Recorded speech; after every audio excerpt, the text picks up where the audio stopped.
The opinions of this podcast are my own and not necessarily the opinions of Berkshire Hathaway Home Services Ambassador Real Estate, any realtor associations, persons, or entities. If your property is currently listed with a real estate broker, please note that it is not our intention to solicit the offerings of other real estate brokers. Hey guys, welcome to the show. Today I have Ian Green and Cody Wellington from Raleigh Appraisal.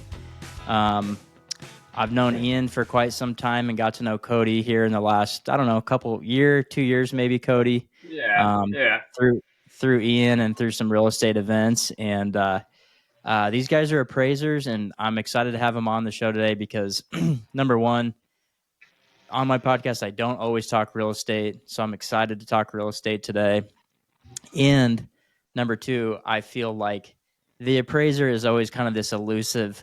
We don't really know who's going to show up. We don't really know what's going to happen. A lot of us cross our fingers and hope that everything turns out okay.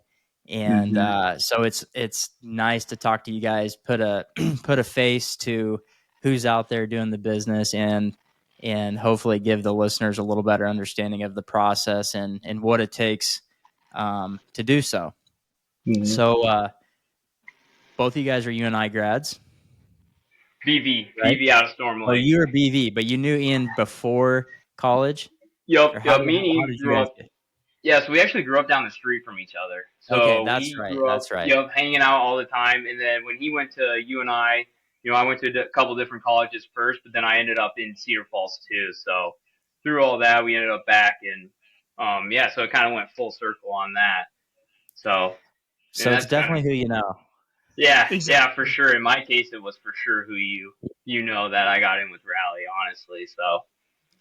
So can you guys tell me a little bit about Raleigh Appraisal, kind of your services and kind of your geographic area that you guys are servicing? Yeah, so the elevator pitch first. Yeah, so the elevator pitch is we've got 25 offices covering 5 states, I think is the official numbers. We're in Iowa, we're now in Nebraska. We have appraiser's license in Missouri. We have appraiser's license in Minnesota, Wisconsin, Illinois, Indiana. We just started an Indianapolis office.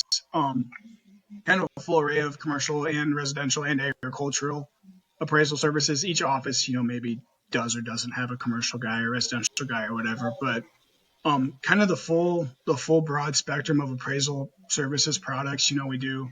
Obviously, most of our work is underwriting, but, we do divorce work, litigation. I do a lot of right-of-way work with the state of Iowa, and sometimes just asset management too. It's not uncommon for a property owner to call us and say, hey man, I'm looking at listing my property. What do you think it's worth? But yeah, we do. And we also do some consulting services. Maybe it's not a full appraisal, but hey, I want to see some comps for floodplain land and Council Bluffs that's zoned I2. It's like, I've got them pulled. I got you. Here's 5 comps, something like that too. So just kind of appraising, valuation, and consulting would be a good way to say it. Well, that's a really good point. Like talking about all those different things, there's so much more business than just like a transaction with with what you guys do. And I get people all the time that call me and they're not even really in the place that they're going to maybe sell something, in the next year or something, but they're like, hey, we need an appraisal. And I'm like, well, I can't give you an appraisal, but I can give you a market analysis. And so there's so many, people don't understand like the difference, between the two. And I'm like, I'm always asking, like, well, why are you asking? Are you just asking because you want to have a rough idea of what your property's worth?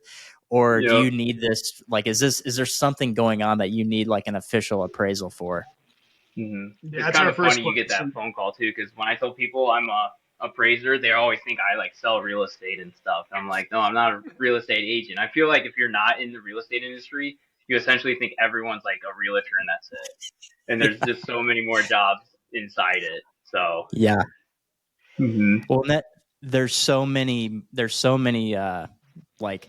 people involved with a real estate transaction, especially, Ian was just before we started recording was talking about like just some of the stuff that he's working with and, different, like maybe one customer, but multiple properties, and trying to work with them, across the board. It's not as simple as just one, like, hey, I'm driving to this house today. I'm looking at this house. I'm finding comparables, and I'm giving you an appraisal. It can be, but there's such a wide variety. A lot of irons in the fire. So, right now. What's that, Ian?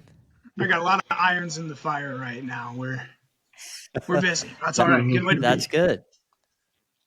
That's good. So, Ian, I'll start with you, kind of your experience. How did you, obviously you're at Northern Iowa.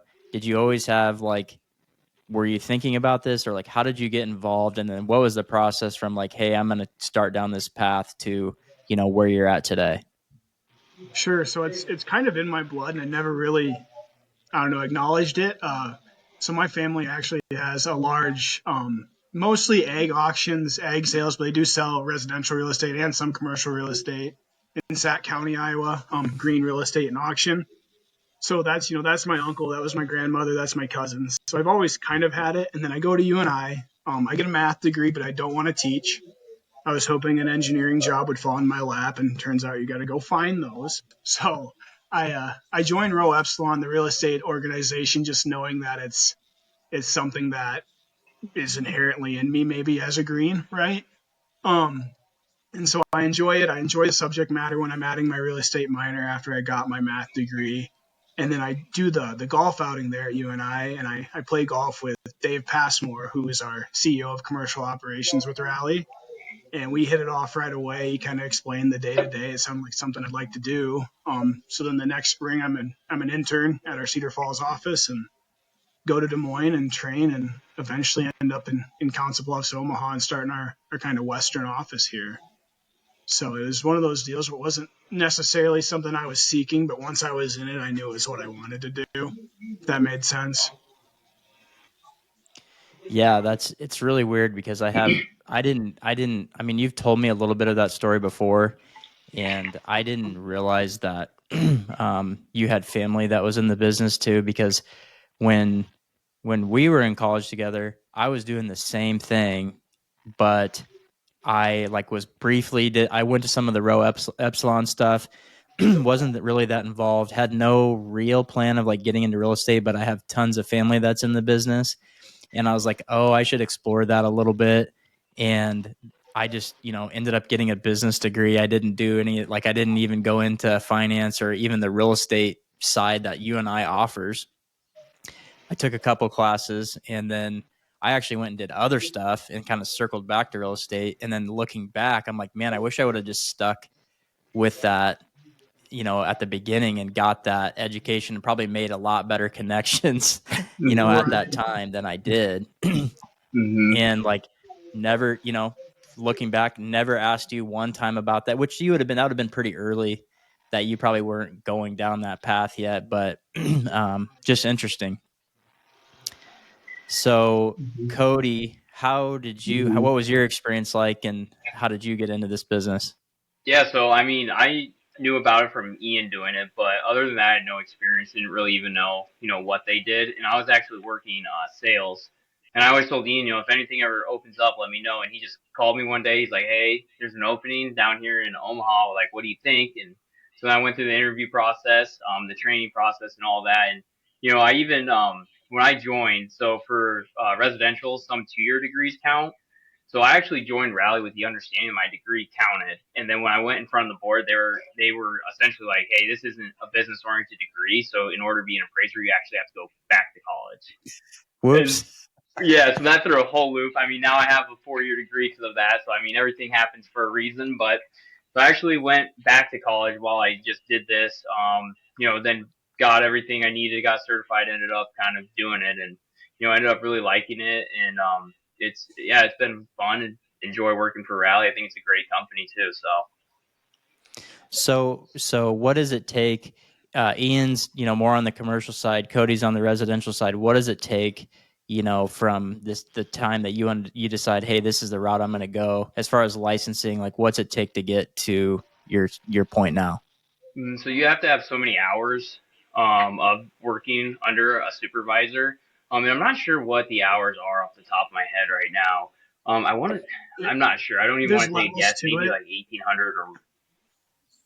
Because there's for levels commercial to it. For or certified general, you need more than you do for residential. Yeah. So this is top Ian, of my I'll head, let so I you. don't want to be wrong. Yeah, go ahead. No worries. So certified residential, you need 12 months of experience under a supervisor, 1,200 hours, and then I'm pretty sure it's for residential and commercial, you need 300 hours of qualifying ed. Now, at UNI, for example, if you get a real estate major, that's 273 of those 300 hours right off bat. You basically just have to take USPAP and like one other class. Or if you, my degree was in math, right? So I had to do all 300 qualifying ed hours. They're not that bad. And then I'm like Cody was saying, for residential, there's certain 2-year degrees that work, but they need to be business oriented. For certified general, you need a bachelor's degree.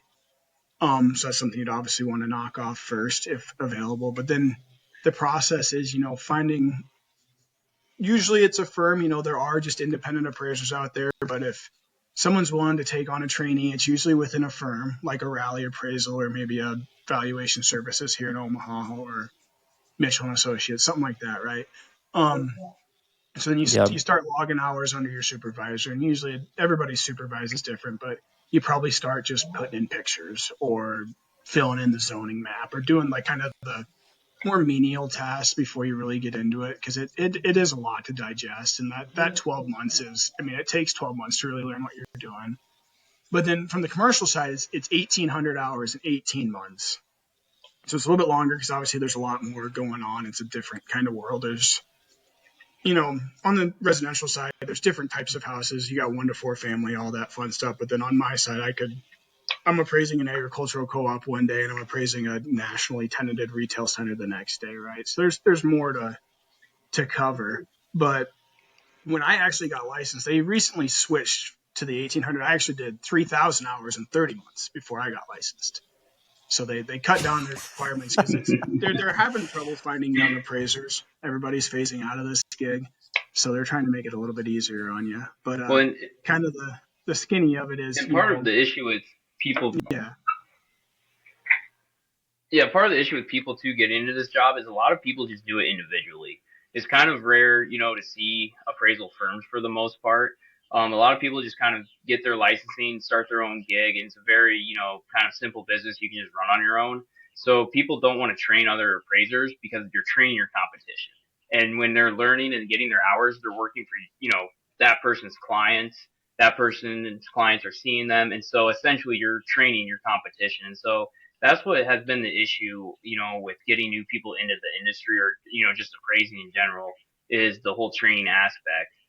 Because even, one of the guys we had starting here in Omaha, he said, he asked a bunch of people he knows who individually just appraise, and they all wouldn't train him because, again, that's their future competition. And Rally was the only one who would take someone not certified, train them, and get them certified. Yeah, that makes. I've heard that too, and obviously, the bigger the barrier to get in, the less people you're going to get. But it's important, and that's always kind of been my issue with real estate licensing is like, it's like I've always wanted it to be a little bit harder because I don't I want people that are like committed. I don't want any part-time people, and it's like if you need to make it hard enough that people are like, this is what I'm going to do, and I want to be good at it. And like Cody, just like you were saying, on the real estate side, it's like I think for a brand new agent, especially a young person, it's like super beneficial to join a team when you get started, and then be able to like work with some people that are productive and see what that looks like, and maybe get a little business, pushed your way, be able to do people's open houses, whatever it is. But at the same time, it can kind of be a conflict of interest because a good team leader will like build that person up, and then at some point they're going to want to go on their own, and then they're just direct competition kind of at the end of the day. But it's a weird it's a weird industry. I think there's a lot of that, just like you said. So commercial versus residential. I work mostly residential. I've done a few commercial deals. But, Ian, can you kind of talk about, what, just very generically, like what you're looking at compared to like maybe what Cody's looking at, it's easier to find some comparable properties for a house than it is, a retail center, like you mentioned, Ian. So like you're looking at cap rates, you're looking at different stuff. Like what's that process look like for you? Yeah, and it like I was saying, I do such a wide variety of stuff. It varies property to property. At the end of the day, more often than not, the idea is the same, right? We want to find good comps. We want to adjust these comps properly to come into an indication of value. Now, finding them, Cody can, I'm assuming more often than not, hop on the MLS for an hour or two and get a set of comps. Depending what I'm working on, I just did a package of funeral homes. I searched every single county in the state of Iowa, going on their assessor's pages. Hey, has there been a funeral home sale in the last 4 years? And I've got a folder of 30 of these sales, and I start calling all these funeral home owners because, like, for example, with those, more often than not, they sell with Blue Sky, FF&E, all sorts of fun stuff. So, is it real estate? Is it business? So you got to do a lot more verification too of your comps. Maybe it's not as simple as like you hop on the assessor and it says the house sold for 400 grand. It probably sold for 400 grand. If I hop on the assessor and see that this retail center sold for $2 million, well, maybe the leases were below market, or maybe there was high vacancy, maybe there was some sort of condition that would have impacted it, right? So the verification step's a little bit more involved, and then I think the application of all three approaches, the very basic level to appraisal, right? There's a cost approach. What would it cost you to buy the land and build it? There's the sales approach. What are the other properties in the market selling for? And then there's the income approach. What kind of income can you generate from it? Use a rate to generate that into a value, right? And I'm kind of speaking out of pocket a little bit, but more often than not, your residential appraisal has a fully developed, good, robust sales approach. And then if they do the other two, they're not quite as in depth, or more often than not, they probably don't. Versus, depending on our property type, if I'm doing multifamily, for example, I do a sales approach, but I care way more about the income approach, right? I'm looking at investor attitudes, or a retail center, for example, versus sometimes maybe I'm doing a contractor shop that's 40 years old, and, I'll run an income approach. I can guess what it's going to lease for, but, contractor's going to look at, I could have bought this other building for, $40 a foot. This one's $40 a foot. So then your sales approach means a lot more. So it's just kind of learning a lot of different markets and then knowing how you apply them. But again, at the end of the day, the methodology is the same with residential. You want to have good data, use the data well to come into an indication.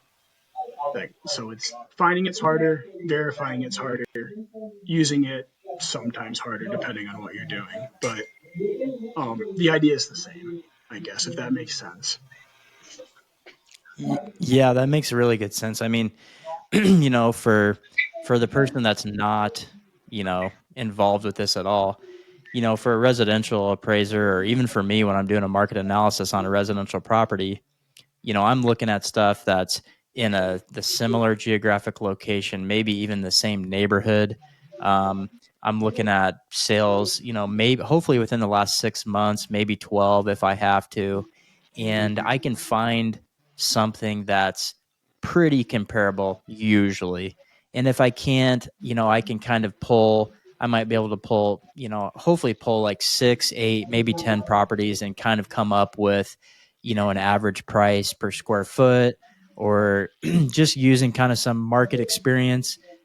Just, hey, this is a lot of times I've even been in some of these houses. And so I'm like, I can tell you, hey, condition was really good in this one, condition wasn't so good in this one. And so I kind of use my own approach to like come up with a market value. Or like, Ian, if you're looking at, a building in Sioux City, maybe, and there's nothing like it, like a funeral home, maybe, and nothing sold within 100 miles of it in over 2 years. How can you really use that as a comparable property? But you're using multiple approaches to kind of figure out a common value, and like you said, if you have good data, then it's hard to argue with that. Mm-hmm. One thing I always like to make sure I do is, sorry, go ahead. No, go ahead, Ian.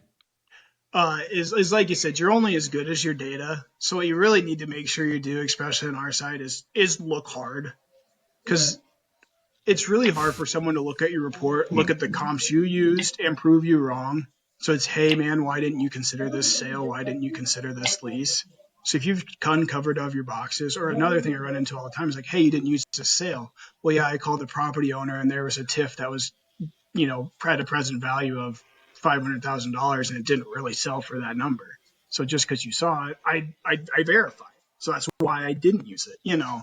So there's a lot more of that. But yeah, I mean, for example, I'm doing Class A 100,000 square foot office here in Omaha. Like, there's not a ton of those sales, right? So maybe I'm going to Kansas City. Maybe I'm going to, I don't know, Minneapolis or Denver or somewhere where there's maybe one or two of these sales, where it's like, well, you got to look at your market. Who's going to buy this building? It's probably not someone local if it's that big and that level of investment. So it's probably maybe a REIT, maybe some sort of coastal or regional investor. Well, they don't really care if it's Denver or Omaha. They're looking at the NOI, right? They're looking at their bottom line.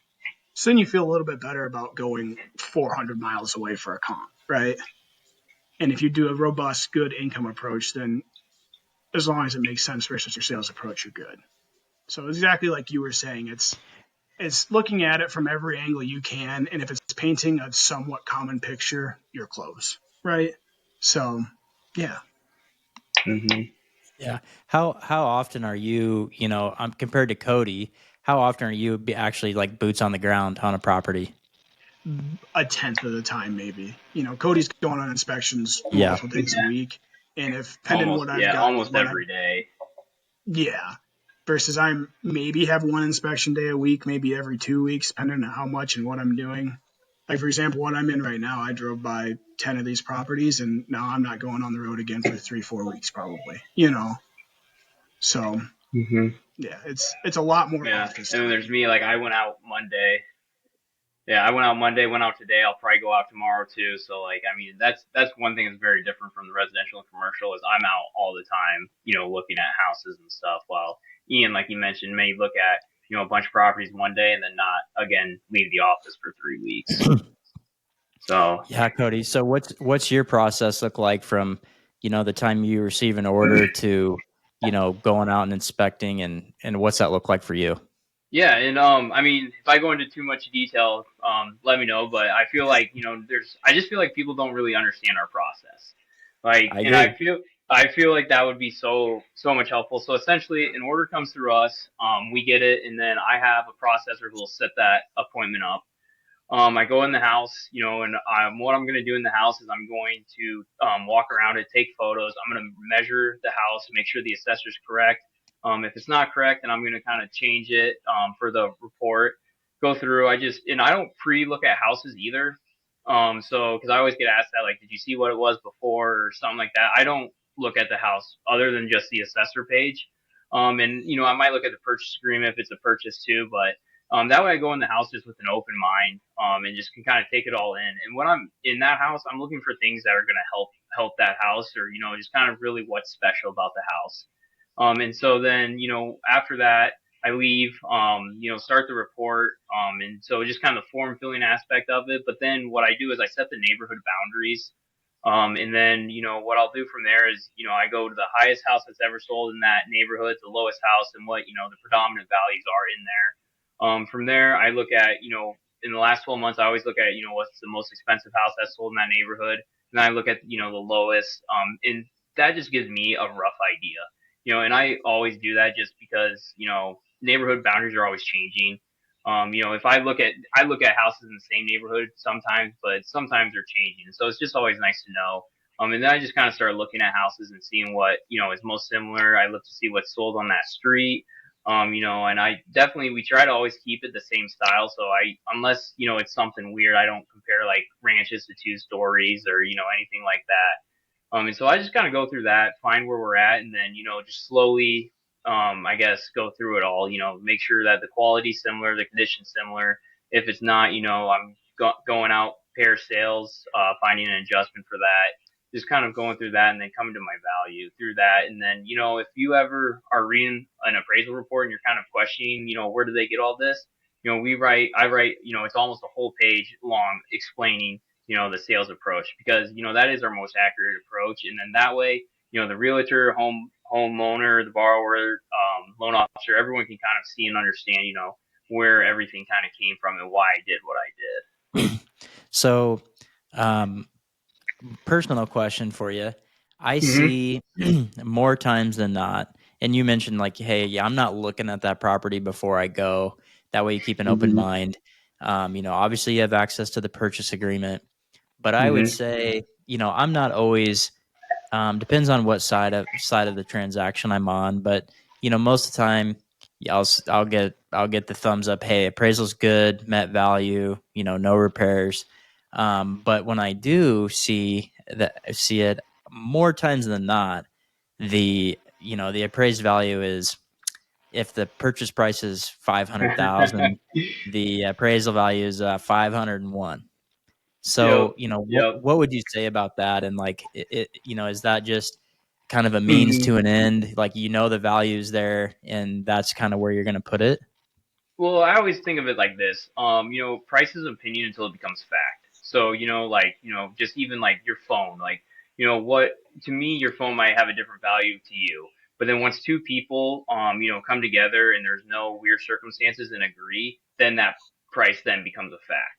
If that kind of makes sense. So, like for a house, I might say it's worth 80K. You might say 110. But then if two people who on the open market came together and said 100, well, now it is 100 because that's what someone was willing to pay for without any weird circumstances. And go ahead. Yeah, sometimes it's just because I have before come in above purchase prices, I've come in below purchase prices, but sometimes the open market is the best way to see what the house is worth.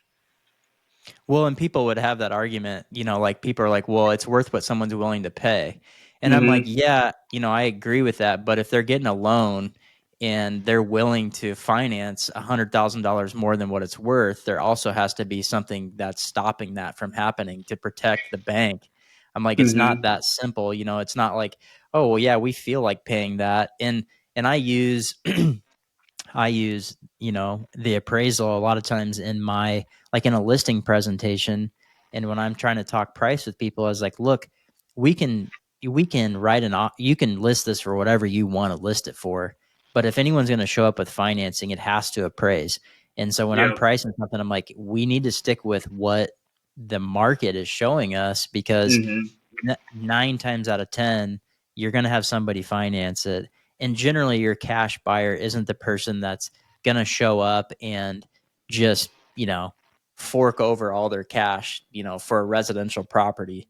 And so the appraisal a lot of times is a major backing for me as an argument, like, hey, I'm showing you the same comparables that probably an appraiser is going to look at. And this is what they're going to tell you. But I also agree with what, just like you said, Cody, is like, it's worth what someone's willing to pay for it too. Yeah, and I mean, obviously too, if I see a house and they're selling for 300 and my comps are telling me 250, like I don't just write 300 in there and call it a day. Call it a day. Because I mean, and that's a tough thing on our end too. Is you guys sell houses for what the current market is doing, and we are in the past. We're kind of always catching up because it's what has sold, and you guys are what the market has done. And I really saw that firsthand when COVID hit, because COVID, they'd sell a house and they'd have 50 bids on it.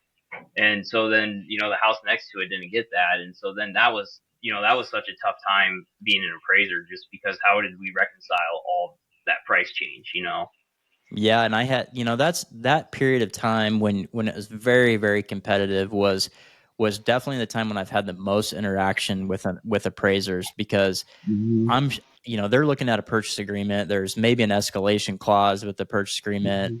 There's some other things going on. But then, sometimes the appraiser might call me if it's my listing and say, hey, I see this. Can you give me a little bit of an idea, like how many offers were there? Were they all above list price?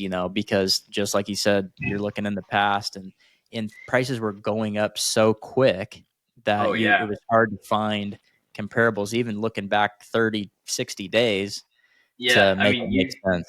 At the time you'd list a house for 200,000, then you get 30 offers and selling for 300, and you're like, what changed? And there's like, just they kept offering more money until someone finally accepted it. And that was a time where it was, interesting to be a appraiser, because I mean we really had to kind of hone in on time adjustments and just, everything else that went into that, just reconciling it all. So Ian, what affected, the low interest rates and now what we're seeing today? What effect does that have on the commercial market? So the easiest place to see it is cap rates, right? So, maybe for example, let's call it, Q1 2021, when things were just absolutely humming, right? You were seeing multifamily here in Omaha, not new, not, class B, C, good, but not the best assets we have to offer, trading at like 5 caps. That's like, San Francisco money, right? So then, you see these rates go up, and I kind of, use the example. One of the techniques we use to find a cap rate, we call it the band of investment. And the easiest basic level explanation is, how does a mortgage rate impact a cap rate? What kind of return do you need at a particular mortgage rate? So when your interest rate's 4%, let's say you want an 8% equity return, you could buy something at a 6 cap, 6.5 cap, whatever the math is. Well, let's take that interest rate from 4 and make it 6.5. Now all of a sudden the number you need to make it work is now 7.5, 8 cap.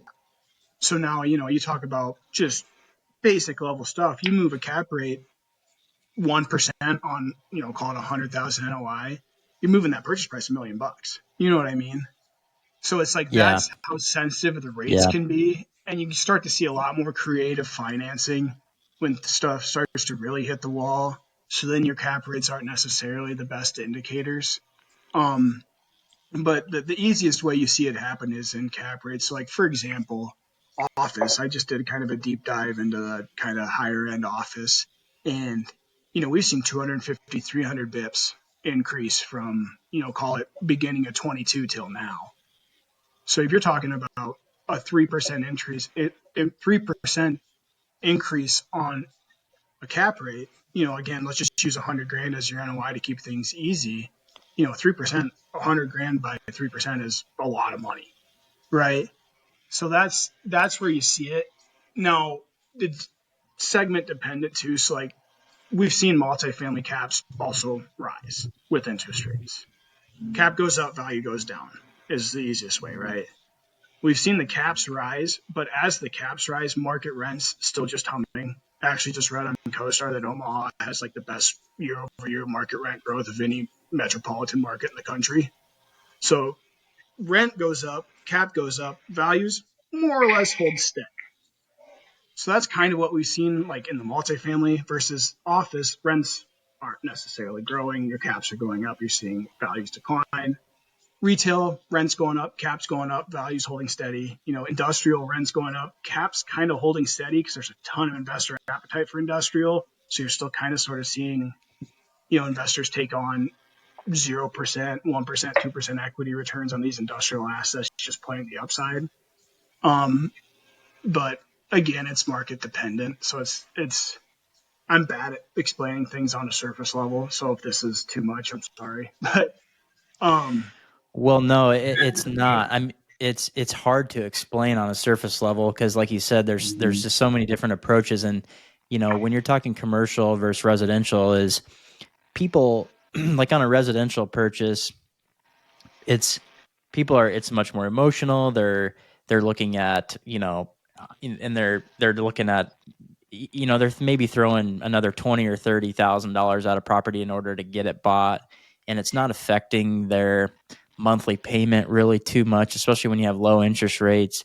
But when you start talking commercial properties and you talk about, you're only talking about 100,000 NOI on a property, and there's some stuff that's a lot more than that. So you make a small adjustment and all of a sudden you're talking big money.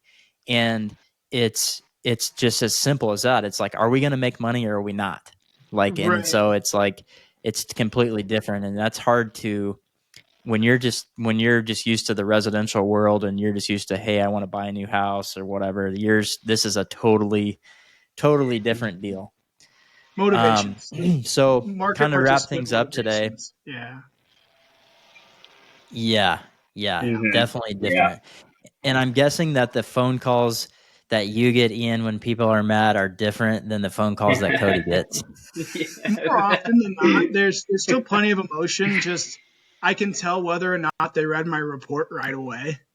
And if they read my report and they have some feedback, it's usually a pretty productive conversation by the end of the day. If they didn't and they're just mad about the number, I'm saying, hey, man, look at this page.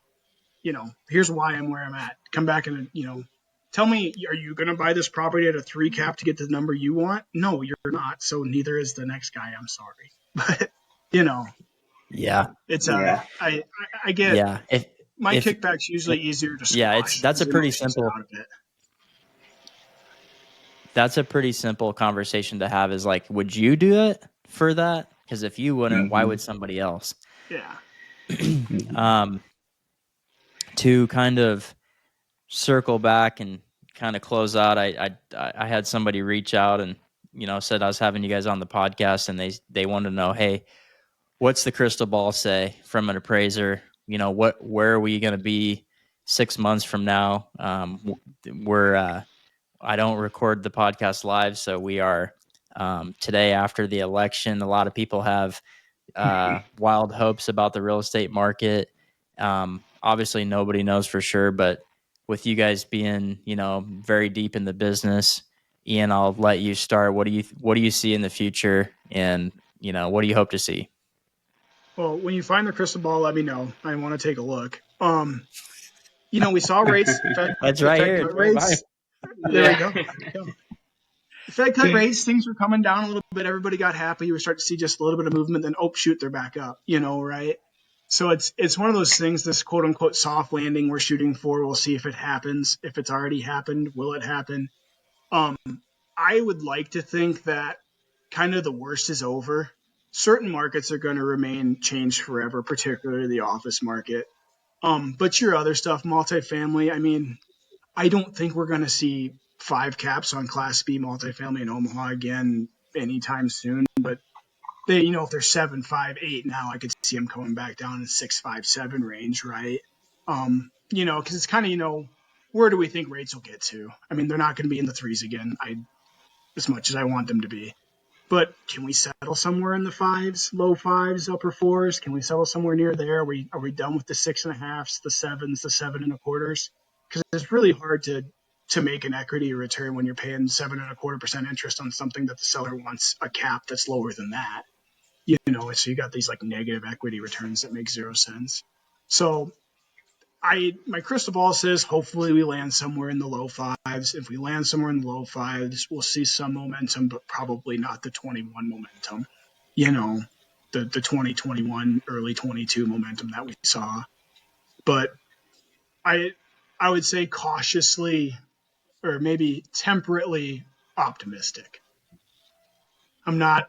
I haven't. I like it. I haven't took out a loan to buy the boat yet, but we're looking at Cabela's. So.